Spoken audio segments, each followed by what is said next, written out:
สวัสดีครับวันนี้จะพาไปเที่ยวน้ำตกเมืองทวดกันครับน้ำตกเมืองทวดตั้งอยู่ในพื้นที่ตำบลเพิ่มพูนทรัพย์อำเภอบ้านนาสารจังหวัดสุราษฎร์ธานีอยู่ในความดูแลของอุทยานแห่งชาติใต้ร่มเย็นขนาดและชั้นน้ำตกเป็นน้ำตกขนาดกลางที่มีความสวยงามและมีทั้งหมด7ชั้นสูงสุดชั้นที่7ซึ่งเป็นชั้นสูงสุดมีความสูงประมาณ20เมตรบรรยากาศบริเวณรอบตัวน้ำตกมีความร่มรื่นมีต้นไม้ใหญ่หนาแน่นและมีแอ่งน้ำธรรมชาติที่ใสสะอาดและสวยงามเหมาะแก่การพักผ่อน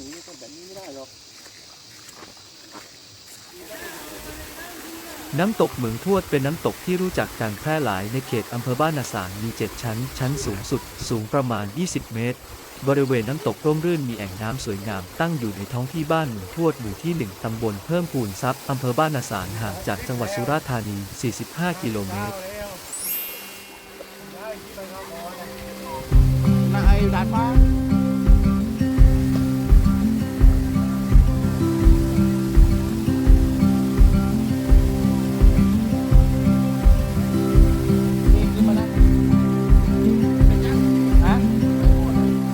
เล่น